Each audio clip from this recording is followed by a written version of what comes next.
चला आपल्याला मग या ठिकाणी लसावी कोणत्या पद्धतीने काढायची आहे? भागाकार पद्धतीने.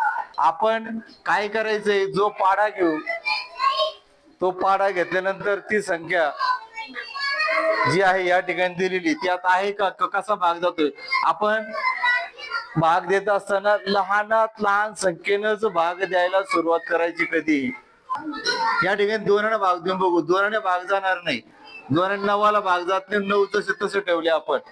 मग बेने 12ला भाग जाईल, बे किती 12, बे सक, बेने 18ला भाग जाईल म्हणजे बेच्या पाठ, बे 9 18.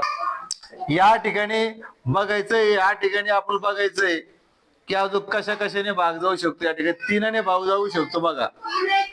3 त्रिक, 3 दुने, 3 त्रिक, ओके. आता या 3ला 2ला आणि या ठिकाणी 3ला आपल्याला भाग द्यायचा आहे. या ठिकाणी 3 1 2ला भाग जात नाहीये, 3 2ला भाग जाणार नाही ना, 3 3ला भाग, 3 1. त्याच्यानंतर आता हे 2 तसे होते म्हणून आता 2ला भाग कशाने जाईल तर 2ला 2 जाईल. या 2 1ला भाग जात नाहीये, 1 जसं तसा, मग बे 1 1 जसेचा तसा. या ठिकाणी आपण जे आहे हे जे काही अवयव आहे हे अवयव एका बाजूला आपण ठेवून घेऊयात.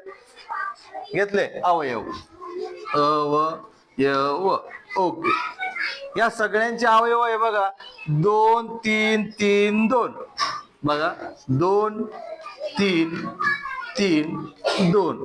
चला आता या ठिकाणी खाली हे पण आपण काय करत असतो, लसावी काढत असताना या ठिकाणचे सारखे सारखे जे अवयव आहे त्यातला आपण घेत असतो आणि त्याच्यानंतर यातले जे काही सारखे सारखे जोडे आहेत त्यातले घेत असतो आपण.